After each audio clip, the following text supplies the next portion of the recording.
Ade Adepitan is an accomplished wheelchair basketball superstar, and through his time at Team GB, he won a bronze and gold medal in the Paralympic Games. He is also a highly sought after motivational speaker. He gave a speech in the launch for the London 2012 Olympic Games, and he continues to give talks for some of the biggest businesses in the world. He's an equally talented presenter. You will probably recognise him from back in the days for CBBC, and most recently coverage of the Paralympic Games in Rio, Children in Need and the travel show on BBC. I'm very excited to have the opportunity to take a deep dive and explore where his ambition and motivation comes from. Was he born with it, or was it acquired? From as young as 4 or 5 years old, I knew I had a responsibility to be successful. Suddenly, me being good at sport, my race went out the window, my disability went out the window, the way I dressed went out the window. The only thing that was important was that I was good at sport. I was bonkers. A 16-year-old kid, 1989, to go out, live on his own. I just decided that I was going to try and make it into this squad. And when I did, it was just overwhelming. What's so incredible about achieving your dreams is that you can then go on to achieve more dreams. Why try and achieve one dream when you can achieve 10 dreams?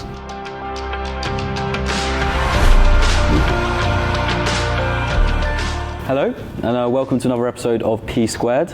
I'm very honoured and happy to have Ade Adepitan here. As I mentioned in the intro before, I grew up, and I said to you in the first meeting as well, I grew up watching you on the TV. So Makes it was me feel old. So it was pretty surreal when we first met, and yeah, just very happy to have you here and be having this conversation. So you remember all the Gunge, all the Gunge, classic. Yeah, Name That Poo, all those games on Exchange. Look, so how long were you doing that for? Oh, CBBC, it feels like another lifetime. Well, it feels a lifetime ago. Nice portion of your life? Yeah, Happy? it was. That was about 5 years of my life I did that for, and it was really, really good. You know, children's TV is a really good place to cut your teeth and learn the craft of TV making, because it's chaotic. There's often no plan. Well, there is a plan, and the plan is chaos. Organised chaos. Organised chaos, and you've got young kids coming into the studio, super excited because it's their first time on TV. So there's so many things that could go wrong, but it's just great because your heart is going at 300 beats per minute all the time when you're doing it. Yeah, it's amazing. And it was my first live TV experience as well. Well, I think we're jumped way ahead there. Oh yeah, because you're so much more than just a TV presenter. You're now an author, a children's author, a Paralympic gold medalist, Paralympic bronze. World Cup gold medal, and the Paralympics bronze medalist, So let's just go way back, to just where it all started, because very interested in kind of discussing your journey in presenting and what you're doing now. But I think equally as important is everything that got you to that point. So, what was your upbringing like? My upbringing, it was good. It was. I suppose the early years were quite intense, mainly because I was born in Lagos, Nigeria, and so at 15 months old I contracted polio. Polio is a waterborne disease found in unclean water, which affects your spinal cord, and it stops messages being sent to certain parts of your body, and it mainly affected my left side of my body. And because of that, my parents made a big decision, and that was to bring me to the UK from Lagos, because they very quickly realised and understood that life for disabled kids, or disabled people full stop, in Nigeria was extremely tough. My dad he'd already planned to come over to the UK to do some studies. He was a school teacher. I think he was trying to get promotion to become a head teacher at his school, and I think he felt if he'd topped up his qualifications in the UK, then he'd be able to get that job easy. But you know, whilst he was over in the UK, I contracted polio. My mum wrote a letter to him That's how long ago it was. You can't phone. It was one of those I think most of the people watching this are not of that generation, but it was airmail letters. That must have been quite a hard letter to write. She wrote a letter. I remember seeing the letter vaguely when I was younger. So they kept it? Yeah, my mum she used to keep all of us, all the posts. Contacting someone just a few thousand miles away back then was a big deal. Yeah. And you'd have to put all these stamps on it, and it'd be this airmail letter, which was an envelope. It was a blue envelope that unwrapped, and you wrote on the inside of that envelope, and then you folded it up and sent it. And I remember seeing it, and my mum had written, my parents call me, my full name is Ade, and my parents call me Doyen. And my mum saying that Doyen is ill, he's contracted polio, and I couldn't really understand everything, but the gist of it was, you got to come back, and we've got a really important decision to make. And the decision was actually amplified more because my older sister, who's only a year older than me, she was also had a disability. She had Down syndrome. So my parents were in Lagos, Nigeria, didn't have much money, and they had 2 disabled children, and they had a really tough decision to make in terms of they couldn't afford to take us both out of Nigeria, and they had to decide whose needs were more urgent. And because I couldn't walk, because of polio, it was debilitating, and my disability was physical, they decided that I was probably the one that was more urgent. So they took me to the UK first when I was 3 years old, and the plan was once they had enough money, they'd bring my sister over later. So the reason why I said it's intense, one, you're moving to a new country, your parents are obviously distressed because they're leaving their friends and family behind. They used all their savings, borrowed money from friends and family to be able to come over to the UK. We moved in with my aunt who lived in the East End of London. She had a tiny council flat, and they also continuously reminded me, even at that young age, that you're the lucky one. Your sister is back in Nigeria, so you need to work, you need to be successful. How did that impact you then, that constantly being put into your psyche? Do you think that was a positive or negative effect? It was a combination of guilt in terms of my older sister was in Lagos, and I was the one who all of my family or my parents' time and attention was being focused on, and it made me feel like I had to succeed. Almost like a responsibility. Yeah, from as young as 4 or 5 years old, I knew I had a responsibility to be successful. Maybe I didn't comprehend, and I didn't have that existential sort of knowledge, but I had the feeling that whatever I did, it had to be good, and I had to succeed in anything that I did. At what moment do you feel like that really started to materialize? And by that question, I mean, at what moment did you really comprehend those feelings? Do you remember a specific moment in time? Or was it more kind of later on in life when you correlated it back? I wouldn't say there was a pinpoint moment. There wasn't like a light bulb moment where I woke up and just said, yeah, this is it. I think it was gradual steps, like everything in this world. You learn gradually. You take 2 steps forwards and 3 steps back, each time. But every time you do, you learn something. And I suppose going to school and suddenly seeing how the world perceived me. I went to a mainstream school full of able-bodied kids. I was I was the only disabled kid in that school. I was one of maybe 3 black children in that school, and this is in the late 70s, early 80s. So immediately I was different. you know, and also added to that the fact that my mum, who's a very flamboyant dresser and person, dressed me up in a pink checkered flared suit on my first day of school. Why? Because she thought that was cool. She thought that was the thing. That was sharp. It made me look ready for school. You know, I was attention to detail. Everybody will look at me and respect me. Looking back on that now, do you appreciate her insight and where she was coming from?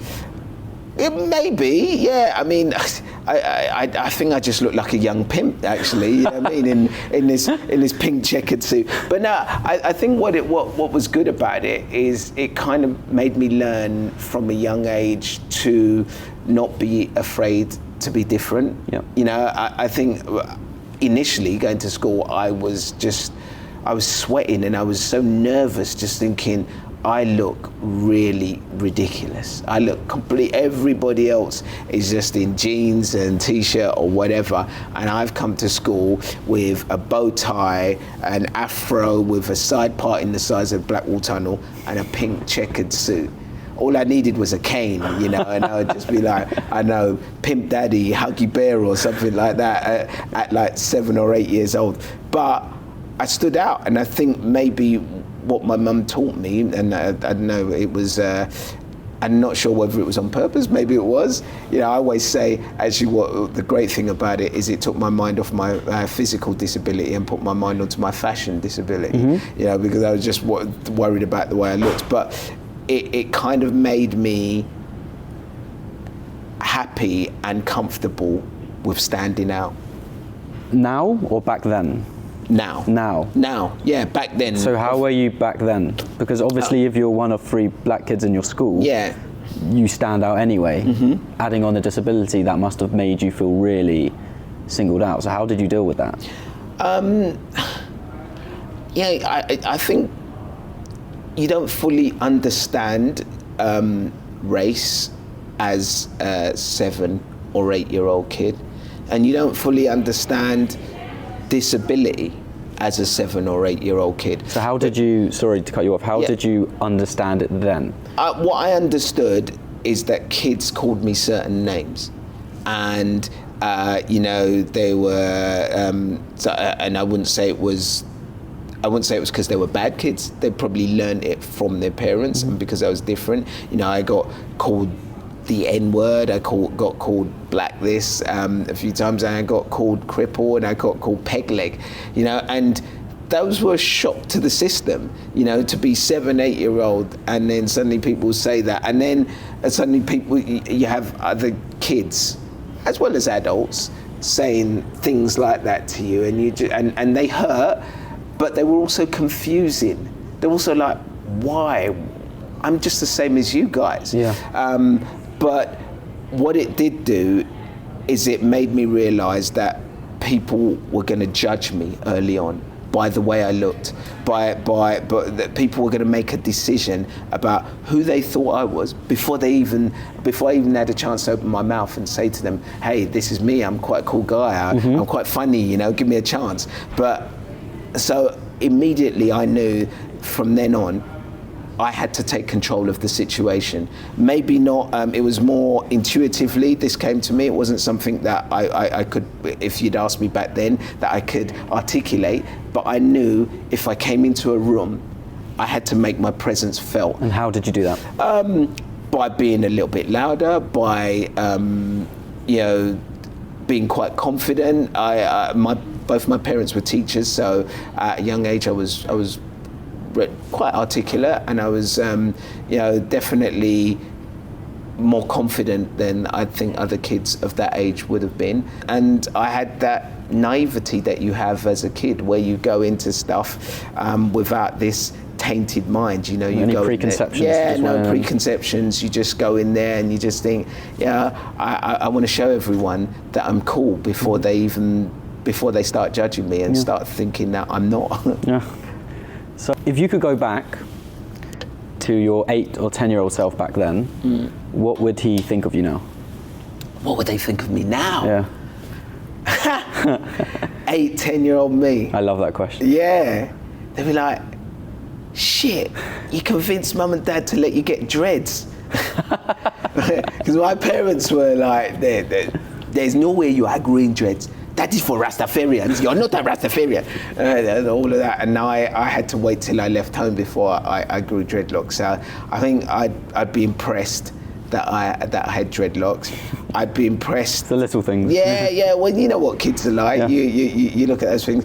I'd probably be impressed at the size of my arms, because I was like, I was big into like, you know, people's physiques. So I would have been like, wow, he's got good arms. Yeah, he's got good. No, I've got good arms. And stuff like that. In terms of all the stuff that I've achieved, I think I'd probably be super happy, but mildly shocked. No, actually, very shocked. Actually, I'd be really, really surprised. But I'd also think the bravado in me and the swagger in me would hide it and say, yeah, I knew I was going to do that. You know, that's probably kind of how I would have responded to it. But part of the reason why I'd been surprised that I'd achieved so much is kind of not anything to do with my disability or to do with being black, even more to do with class. Yep. Because I think when you grow up in East London, we grew up, you know, as I started to make friends, and we grew up thinking that people from where we come from, and someone who I'd never went to university, I didn't go to a posh school, we don't end up being on TV. We don't end up becoming a high-profile person. You know, that people from Plaistow, from Upton Park, that doesn't happen to us. So I would have just been really surprised. I would have been like, who did I pay off to get there? How did I do that? It's kind of school days, and you said you had this need to differentiate yourself. When did sport come into play? Did you use sport as a crutch to do so, or did you just follow a love and a passion for that? So when I talk about this step-by-step progress, and slowly understanding what I had to do to achieve the things that I wanted to achieve, I think sport was something that came along for me, and it was the greatest enabler or discovery that a young kid in my position could have found. You know, I was desperately searching for something. You know, I didn't know what I was searching for, but something that could make me stand out, that I was good at, that I could show the world, you know, what I was about. Something that made you be heard. Yeah, something significant and recognized. Something that gave me a voice, something that gave me the confidence, and something that would be a platform for me to be all that I could be. And do you think this directly correlates to this internal monologue in your head of that responsibility of being successful? Yeah. That was planted there, and you were looking to eagerly attach yourself to anything that would allow you to do so. Yeah, I think so, but I also think in terms of, you're right, I would have attached myself to anything, but I think probably sport was the best fit for me. Why? At that point in time. Why? And what point was this? How old are you? All right, so the first day of school, I joined in a football match. I convinced the kids at the school to allow me to play in this football match. They didn't want me to play at all. One, because of the way I dressed, the way I looked, my accent, all of that, and they thought immediately that I would be rubbish at sport. I ended up saving making this miraculous save from one of the best footballers in my school, which surprised everybody in the school, including myself. I kind of You must have felt incredible. Yeah, it was. I felt on top of the world. Yeah, I felt 10 feet tall, literally, you know. But I always knew I had good hand-eye coordination, and I was my upper body was really strong, and I was just really determined. And one thing that I've always been good at, you know, my mind drifts off in loads of directions all the time. I'm very easily distracted, but I can have moments of absolute clear focus. When does that come, and why? I think when I know, I just have an innate sense of when focus is needed. When you need to switch it on. Yeah. I don't know what it is. Is there a pattern though? If you look back now and see all the times when that focus came on, can you see any possibly pattern? Pressure. Possibly when I feel, right, this is it, I need to prove to people. Social pressure or pressure on yourself? Both. Okay. It's both, and that's it. I just click and snap in there. But I think, on top of that, going back to this save, what I then learned, and I learned very quickly, was how impressed the other kids were at the school by my physical ability and the fact that I was good at sport. Suddenly, me being good at sport, or this one moment of saving this goal, meant that me being my race went out the window, my disability went out the window, the way I dressed went out the window. The only thing that was important was that I was good at sport. And as a young kid, I looked at that and I just thought, wow, everyone likes me because I'm good at sport. The best fighter in our school, a guy called Spencer Greenfield, he came up to me and he's I say this a lot when I do my speeches, and this is a true story. He said to me, Ade, or whatever your effing name is, if anyone says anything to you about your dodgy leg, your dodgy clothes, your dodgy hair, your dodgy name, come to me and I'll sort them out, because you're one of us now. And I had some of the strongest, hardest kids in the school. They loved me just because I was good at sport, and they were going around saying, no one messes with Ade. No one messes with Ade now. He's the one. He's the man. And they just took me under their wing, and suddenly my confidence grew, and I kind of looked at that and I just thought, look at this.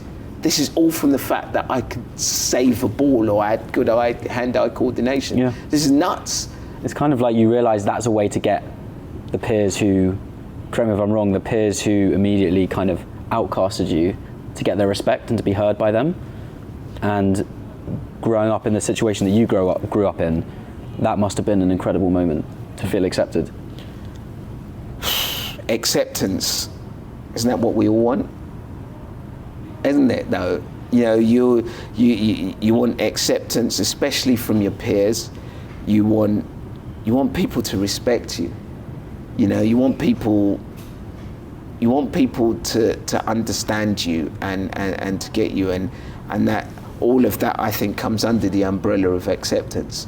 And the moment you get that, even if it's only for a second, even if it's only fleeting, it's very addictive. Yep. So that's the next point. Do you feel like, because I want to hear more about how you kind of continued on with your adventure in sport, but do you feel like that determination to carry on and get to eventually where you got to was in aid of kind of chasing that feeling that you got from saving that initial goal? Definitely. Yeah? Definitely. I think it was the initial high, and I was hooked on it. But I also loved sport, and I loved challenging myself, and trying to be as good as I possibly can be. When I look back at this, and my brother and sister, we talk about this, and one of the things, I was absolutely nuts about, or determined and focused about being as good as I possibly could be. So at the moment after I made that save, most normal kids would go home, play some football with their friends, go home, maybe watch some TV, hang out.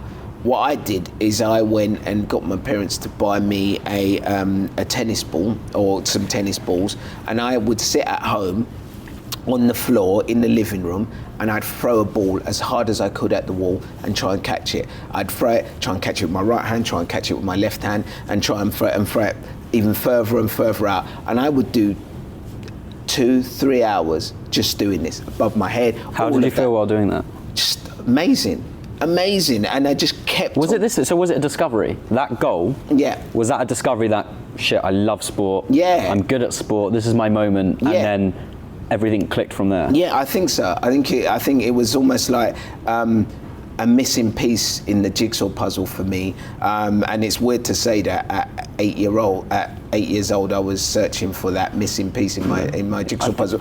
But I mean, sorry to interrupt, but one thing that's why I realised that I am a little bit different from a lot of other people in terms of I discovered what I wanted really early. That's what I was literally about to say. It's almost like you were lucky and in a position of privilege because you were able to discover and harness your passion, like your true passion, at such a young age. But what's interesting, from my observation, is that passion was driven by that underlying responsibility that you felt, and that was utilised for good. So it's very, very good. Yeah, that's a good summary. Yeah, I think so. I think you hit the nail on the head there. It probably was driven by that responsibility, and I think the two came together. The responsibility for me to be successful, and the passion for sport and the acceptance, all of those things coming together, I created this amazing potion, you know, that cast a spell on me and made me who I am today. So do you feel like that responsibility that you had, do you feel like you made the most of that? Do you feel proud? I always feel like I can do better. You Why? know? Yeah, well, I think it's just the sports person in me. You know, that's the thing with sport, and it's this why sport was so good for me is because it laid down such a foundation and gave me so many skills that I've been able to transfer into other things. And one of those skills is to never rest on your laurels and to know that you can always be better. It's not just about wanting to be better or being better. It's about actually having a hunger to be better, you know. And sometimes it's all consuming, and I have to control it. Yep. Otherwise, I think the other day I've stopped playing international basketball for almost it's 13 years now, no, 14 years since I retired from international basketball. I play in the league, but it's kind of supposed to be just sort of like part-time because I'm working as well. But Tyler, shout out Tyler. Yeah, shout out Tyler, big man T. But I was training on Saturday, and I'd set myself goals and I'd set myself a time to train. But I really struggled to get off the court because I just kept feeling I need to get better. I can get better, and I'm 46 years old. I'm only training for the league. It's not like I'm training to go for GB, but I know, regardless of whether I've got to win a gold medal or whether it's for the London Titans or whether it's for me, I can't get rid of it. I have to be the best that I can be. When did that self-awareness come? When did you realise that was a unique personality trait to you? The day when I spent 6 hours shooting on a basketball court and training on a basketball court, and in my mind I was only supposed to spend an hour and a half, and in my mind I said, I'm going to leave now, but just after I've made this next shot. How old were you? Probably about 17, 18. So it's quite young. Yeah. So then how did you use the awareness of that drive inside of you? How did you leverage that once you became aware of it?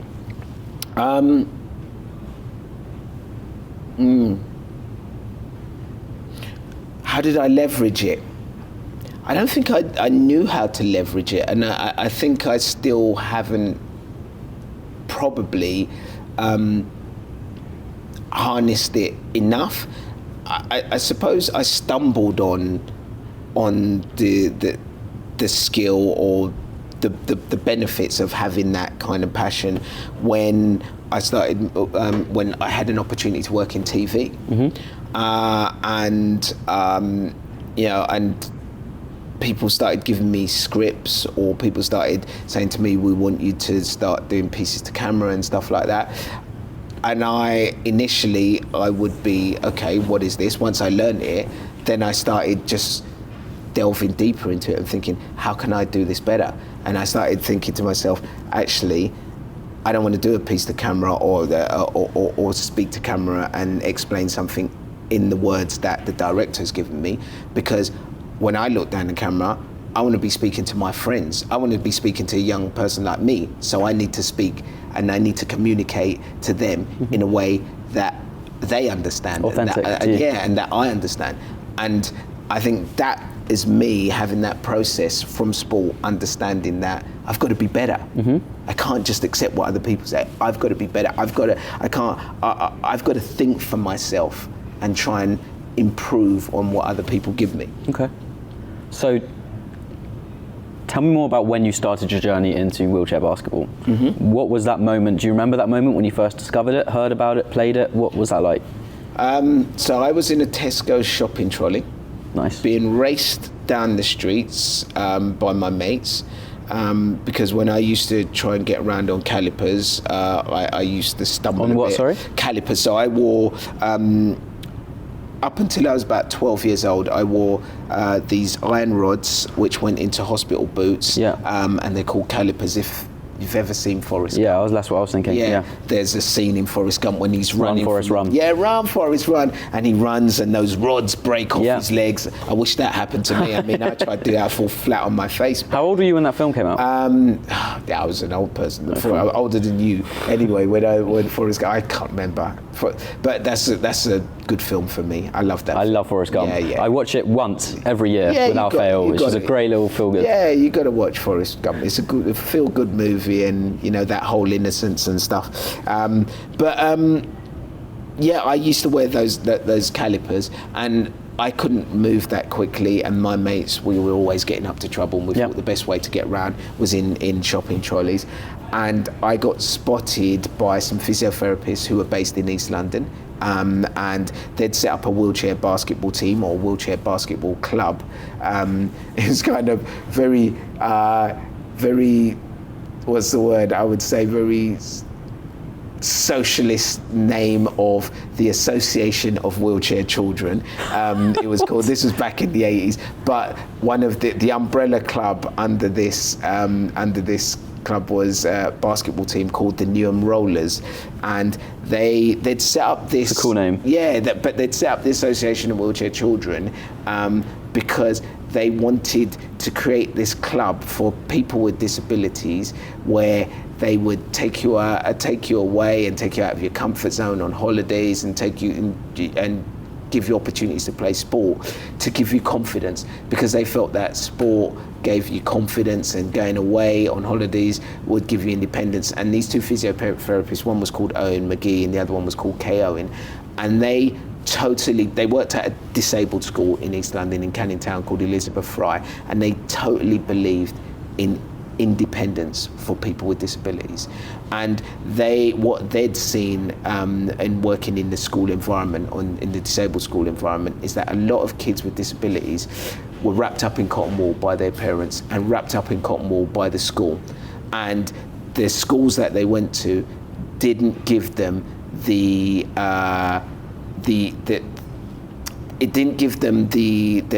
training, the equipment that they needed to cope with life. And they wanted to do it.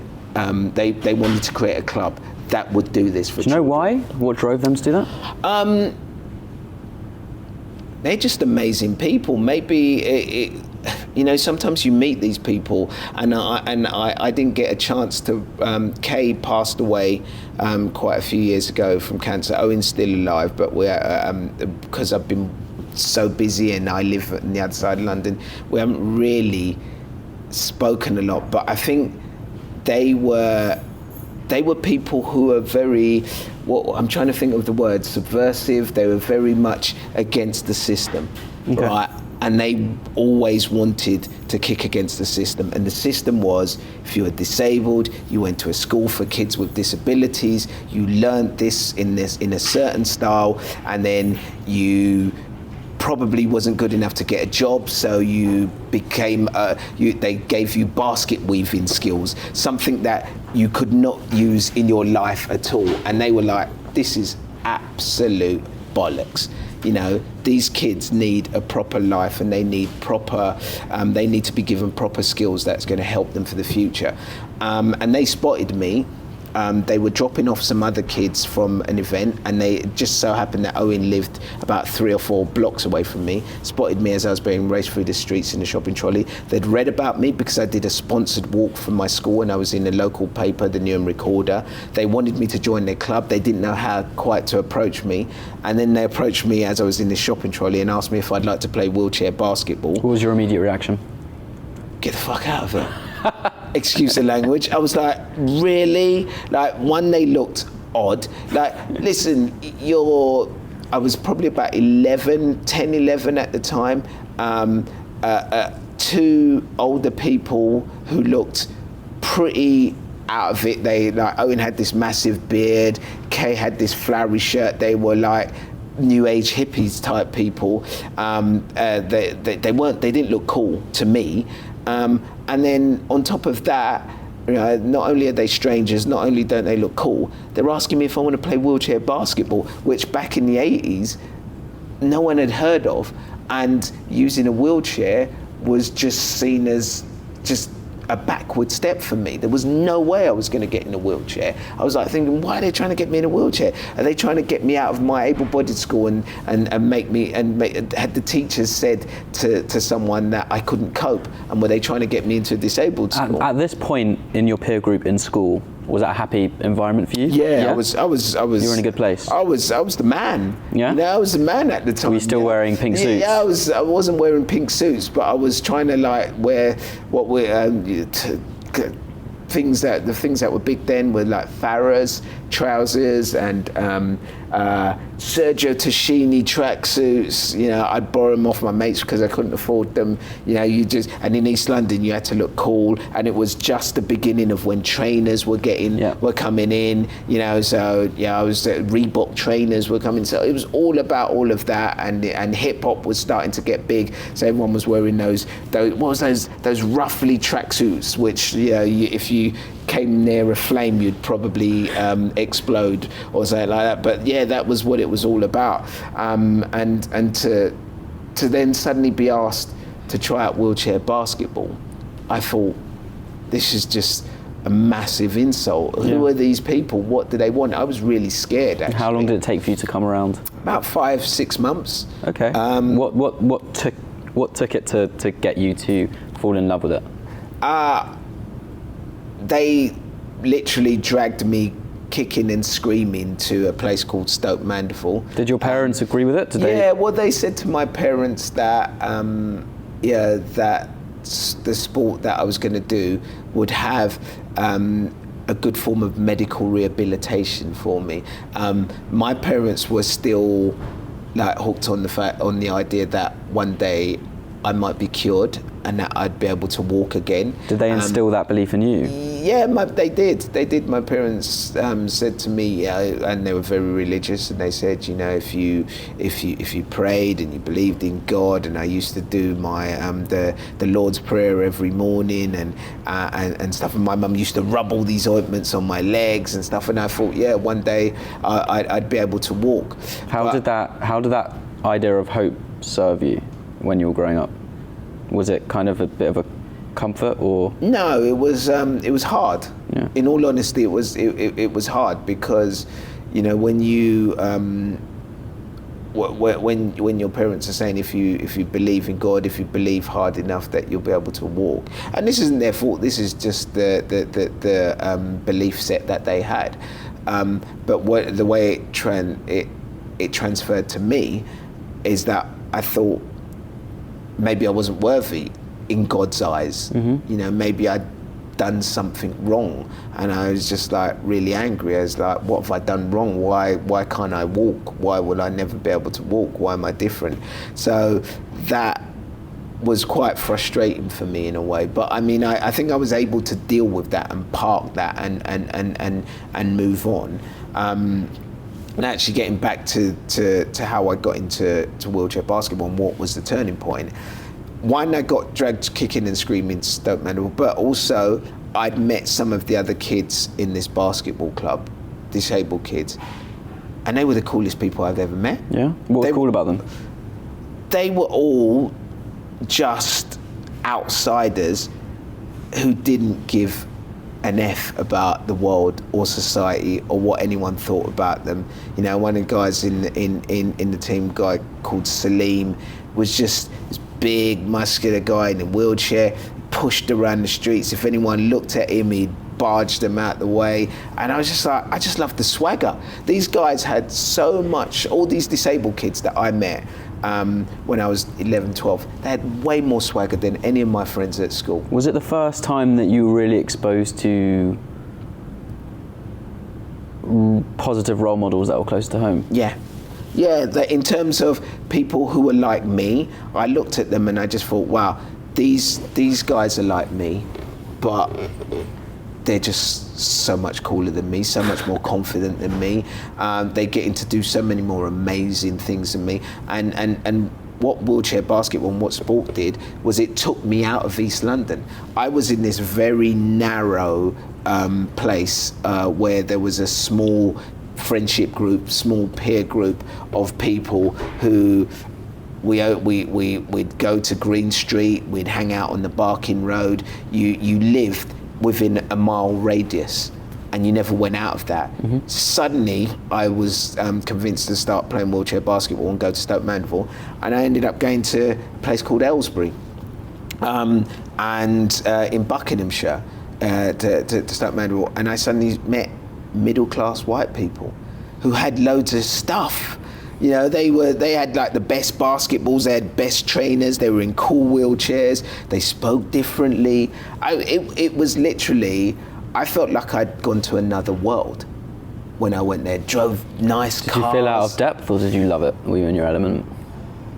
A bit of both, you know, but I was fascinated, more than out of my depth. I was just fascinated at this new world, this new place that I was discovering, where the rules were slightly different, you know, and actually people had a bigger growth mindset in terms of, you know, they didn't have limitations.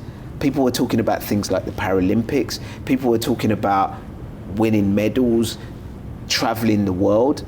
I'd never heard of that growing up in East London. None of my friends expanded your horizons. Yeah, it did, it massively. You know, my mates were just talking about getting jobs in East London. Well, they say, and I so believe it, you're a sum of the 5 people you spend most of your time with.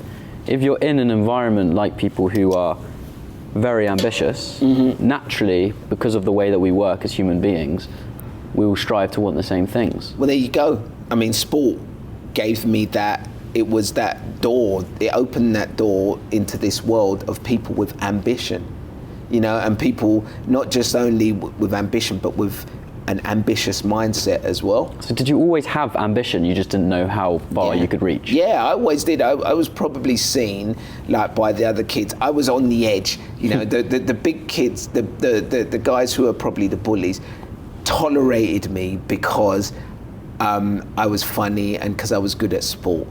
But they probably looked at me as a cocky shit because I was always thinking there's more. Self-confident? Yeah, I was self-confident, but I was always thinking there's more. Just take a step backwards. Where, and I don't know if we've covered this, that self-confidence, where did that come from?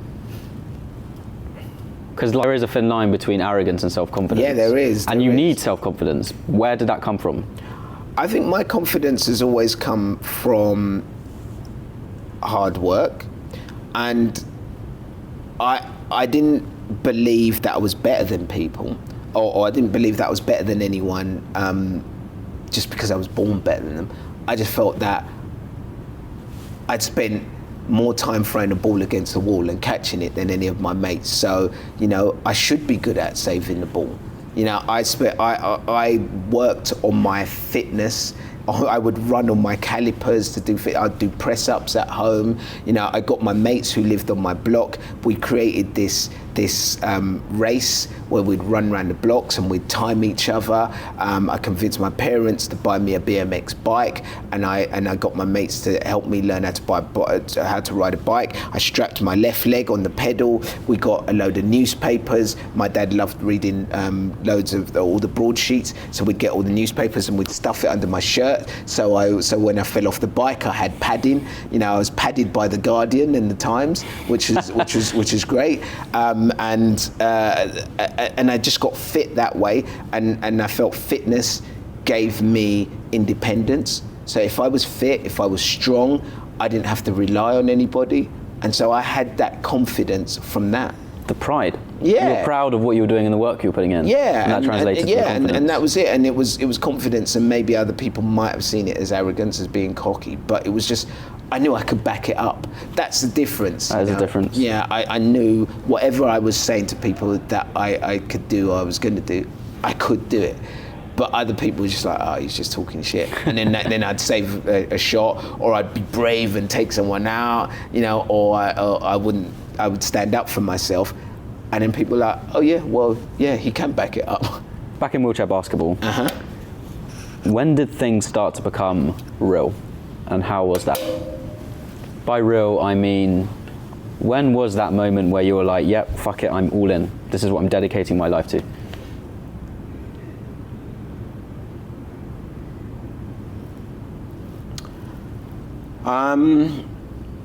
Probably 14 or 15.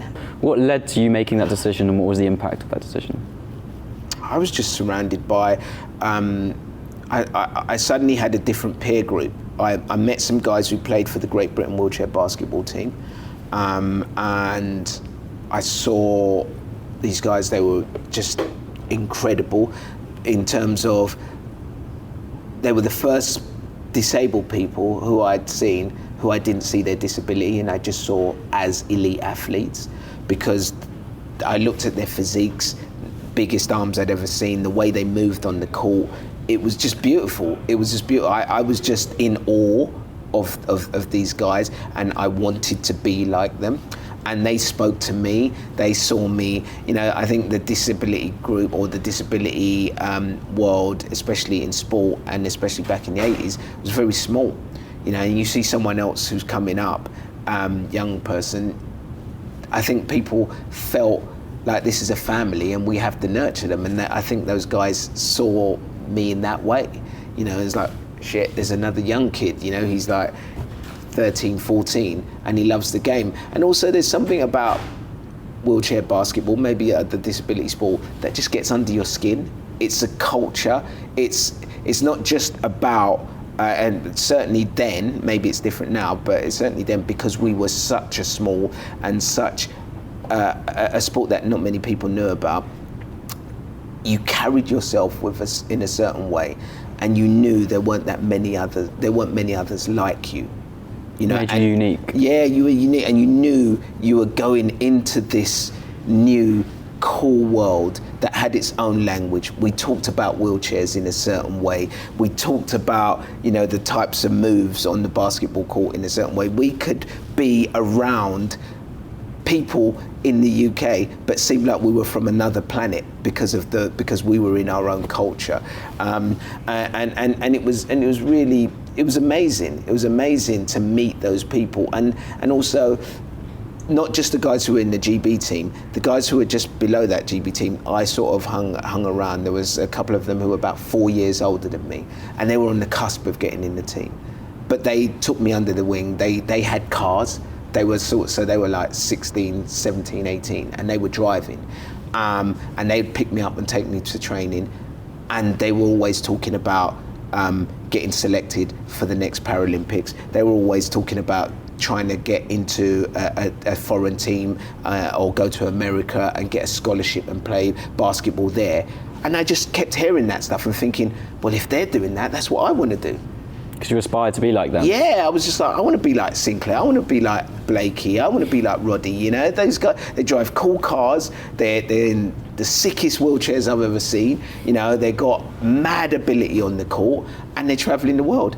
What's not to like? Yeah, it was like that, and it got to the stage where I'd go back to school, and going back to school was so bland and boring, you know, because I'd go back to school and it'd be all these like lessons. I felt like I was trapped in the class. And no one around you really could understand what you were going through. And you couldn't really even communicate into words about your exactly. feeling. My mate Paul had just come back from Italy playing a basketball tournament in Sardinia. Cindy was talking about going off to America to play basketball, and Blakey was just getting this brand new quickie chair that he'd got sponsorship from, which cost like £1,500, and they were driving the newest cars because they got mobility allowance to get these cars. I was just like, this is it. This is the life. So then, all right. So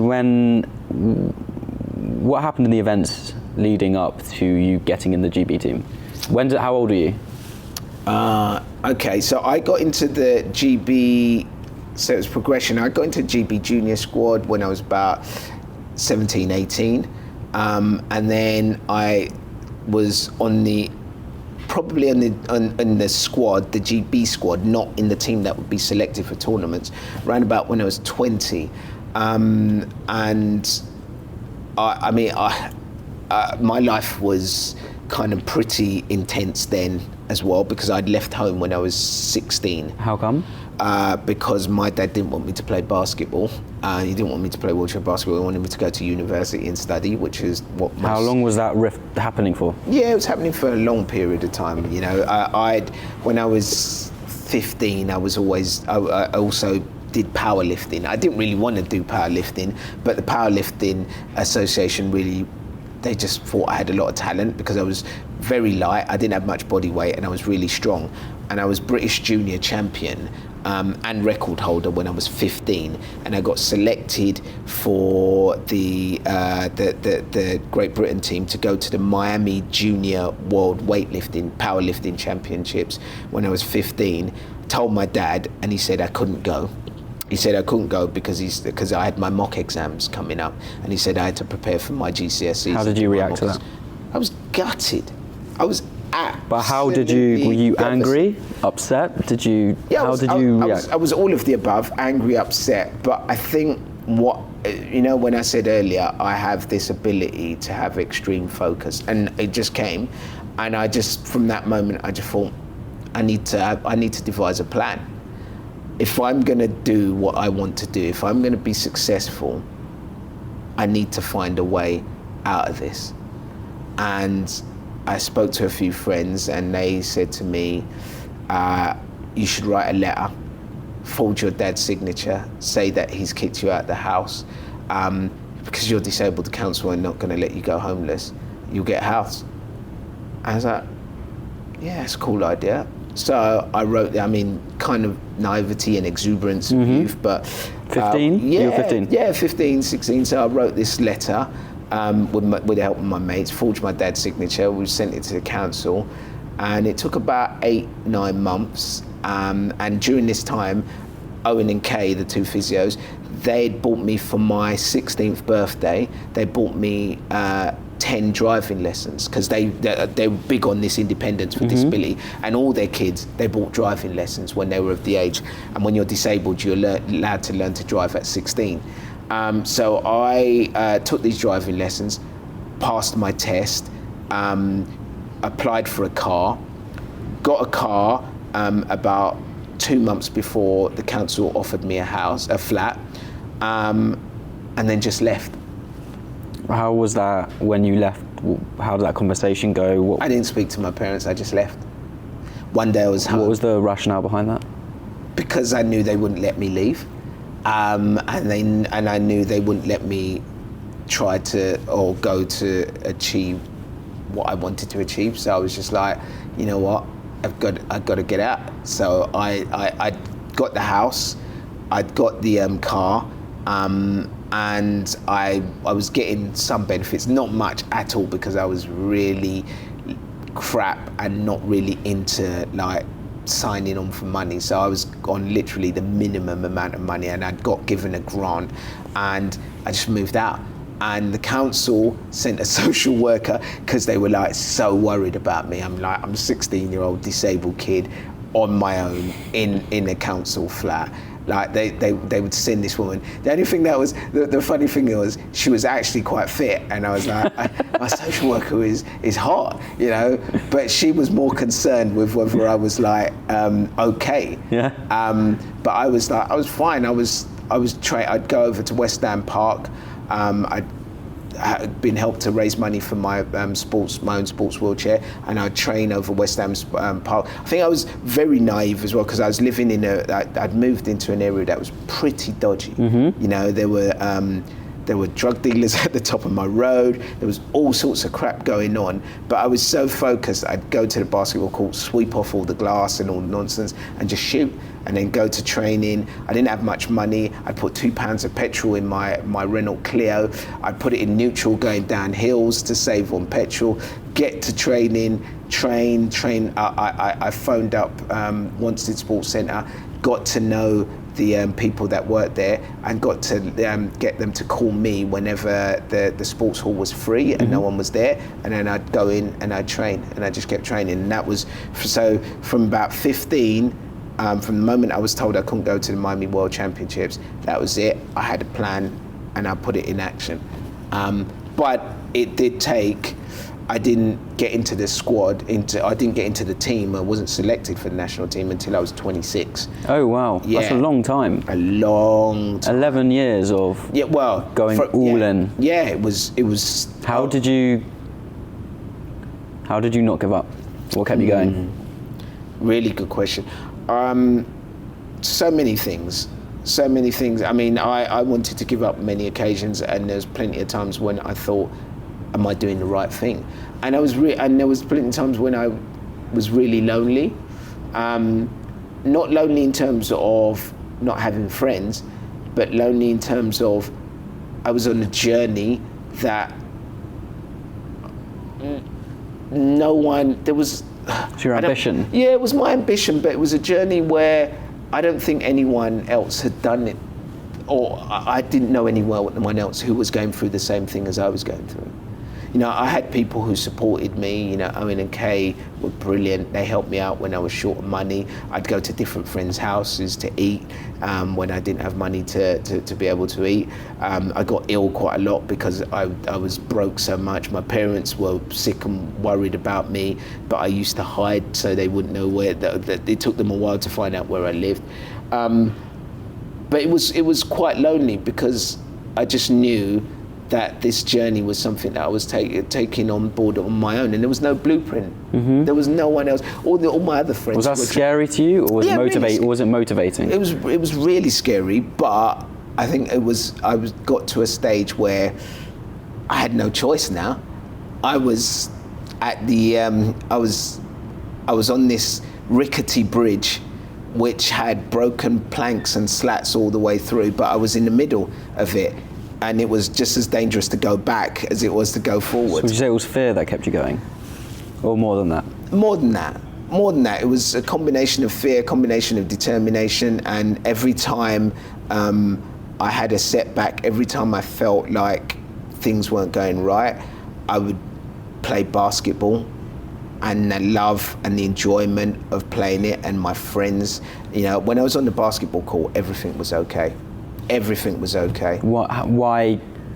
Try and explain that if you can, that feeling. Because there's no judgment on the basketball court. It's just you. It's your ability. You're in control of the situation. It's your talent. It's everything that you've worked for. That's there. It's almost this nirvana-like environment. Yeah, that just takes you away from everywhere, and I felt at peace. And then I'd come off it, and I'd go home, and I'd be a little bit depressed, a little bit down. But then I'd pick myself up and play basketball again. Then I had some friends, and I got into raving. I partied a little bit, and enjoyed that as well. So that sort of gave me a little bit off the court. But my whole focus, actually, apart from that enjoyment of being on the court, was I really wanted to be a Paralympian. Desperately wanted to be a Paralympian, desperately wanted to go to the games and wear the GB vest and and win a medal. There was nothing else I wanted. Nothing else I wanted, and nothing else could get in my way. I'd wake up in the middle of the night and I'd start writing a plan without even turning on the lights of what I would do, how I was going to train, what I was going to eat, everything, every day. Were your routines back then measured down to the second?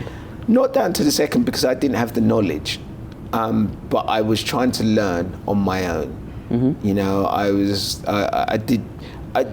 think, I suppose that's why I'm a very independent person now, and I can do a lot of these travel programs and travel to a lot of remote places, and I'm fine about it because I spent so much of my time on my own, fending for myself, mm-hmm. doing my own thing. So yeah, I mean, I was fine with that. Okay. So fast forward a few years. Mm-hmm. Bronze, silver, gold medals. How did you feel when you received that first medal? I think actually before the medals, it was actually getting into the squad was probably a bigger feeling than all of it, because I'd spent it's taken me the best part of 11, 12 years to get into the squad. And during that time, I was being told that I wasn't good enough constantly by the coaches. I had my parents saying that I was crazy because I was trying to do something that they believed wasn't possible. And it felt like it was me against the world. So to finally achieve it and get there and to have done it, not on my own, because I had loads of enablers along the way, but you know, I look back now and just think, I was bonkers. You know, like a 16-year-old kid, 1989, to go out, live on his own, and not have a clue about life. I didn't really know how to cook. I didn't really know how to take care of myself. But I just decided that I was going to try and make it into this squad. And when I did, it was just overwhelming. When I made it into the Sydney 2000 Olympics. Do you remember the exact moment then you heard? Yeah, I do. I remember the letter. I can what was still your see reaction? the letter. I was just, it was overwhelming. It was like the greatest, it was the greatest moment of my life. It was like Christmas, birthdays, it was like everything's rolled into one. It was the biggest amount of satisfaction, but it was also a lot of fear as well, in the fact that there is a fear that when you chase something and then you finally get it, you know, maybe it might not live up to everything, or maybe I might not live up to what I was trying to achieve. But then going on, fast forwarding 2 years later, winning a silver medal at the World Championships in Japan. I remember when we beat Australia in overtime to go into the final, and realised that this kid who was born in Lagos, Nigeria, who was probably written off by so many people with a disability, and who left home at 16 and was told constantly that was not good enough. I was going to play with my team in a final against the USA. I had got into this elite group, the best, 12, 15 players in the world. It was nuts, bonkers. And I was at the peak of my powers, I'd say between 2002 and 2000. I mean, I was as good as I could have been then. Mm-hmm. And to be on top of the world like that is just, whoa. Oh. But if I may, what about afterwards? Do you agree in the quote, the worst thing you can do is achieve your dreams, because you're working so hard to achieve something, and then afterwards you need to cope with the fact that maybe something's... No, you don't believe in that? No. I think achieving your dreams.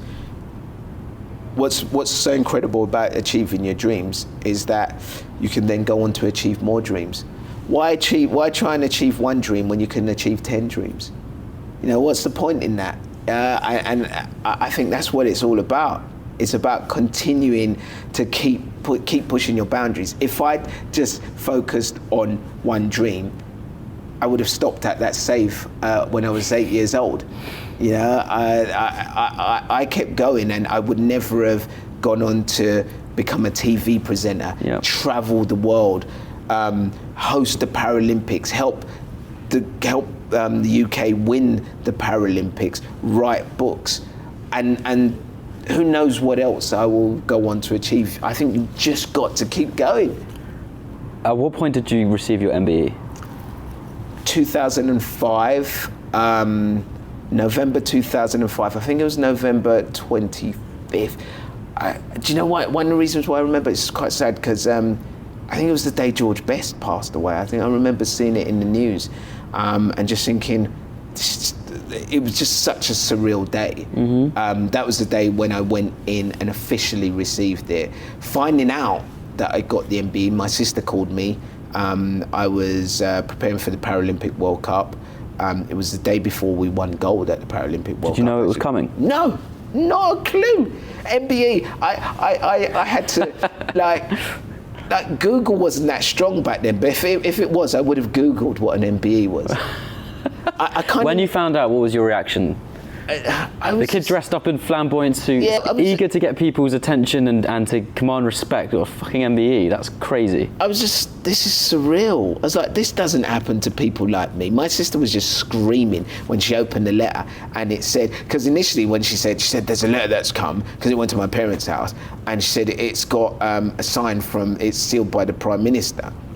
And I was like thinking, it was a prank. Well, I was thinking, shit, have I paid my taxes? Or saying, like, I think, have I had too many parking fines and are they finally going to get me or something? But then when she read it, I was like, I'm not hearing this. This is an out-of-body experience. What is this all about? It was just nuts. And then she said to me, it said in the letter, I wasn't allowed to tell anybody until I officially received it. So I then had to go and play the rest of this tournament without telling any of my teammates or my friends. Subsequently we went on to beat Australia in the final the next day. So I kind of forgot about it because I hit the shot to win the game and stuff like that, which was bonkers as well. But then to go on and collect an MBE, and for my parents, it was just incredible. It was the time, I think it was one of a few other times where they started to really understand that I was going to be okay, and that, you know, maybe this journey that we'd been on together, which we hadn't always agreed on, you know, was the right journey. It must have been an incredible feeling for you. Yeah. Justification. Yeah, well, for yourself and the people closest to you. I didn't really feel like that. I felt happy for my parents. You know, my dad was crying in Buckingham Palace.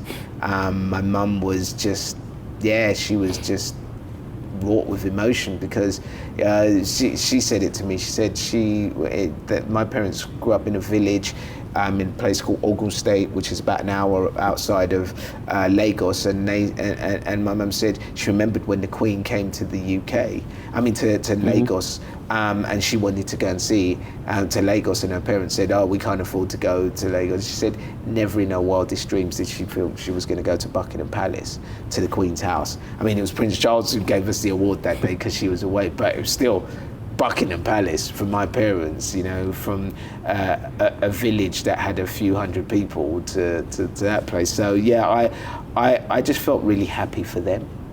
Just tell us about what you're doing now with your children's writing, and why you're doing it, and what you've got out today that you want people to know about.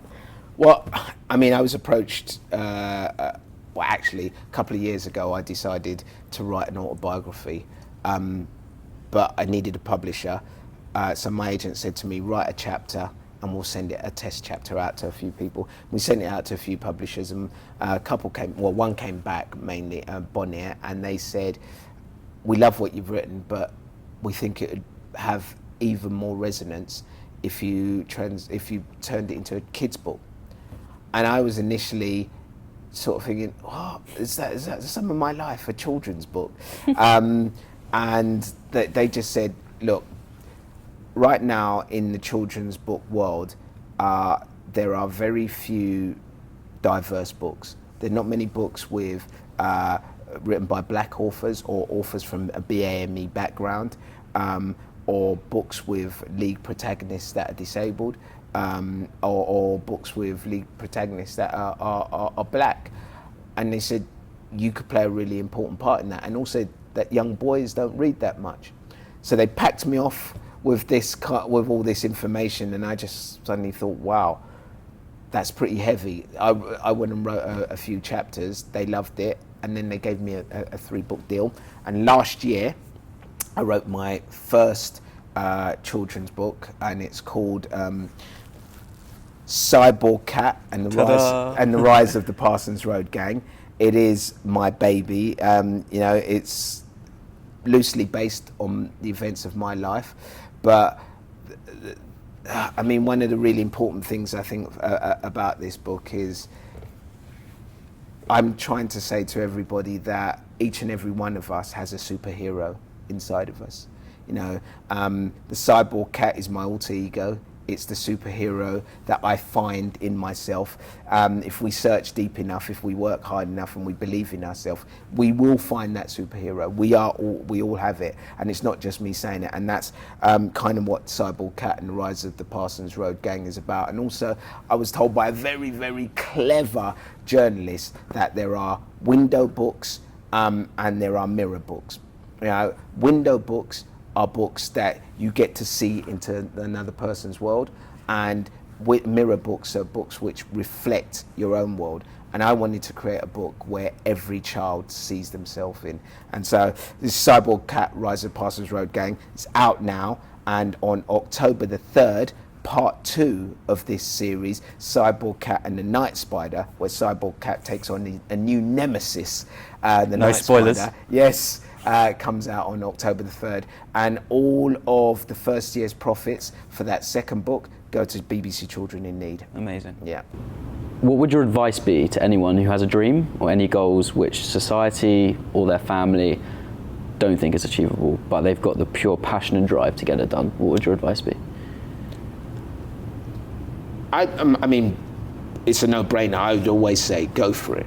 I'd also always say go for it. I'd say, one, because you don't want to be that person who is sitting in the pub 20, 30 years from now saying to your friends, I could have been somebody. I could have done that.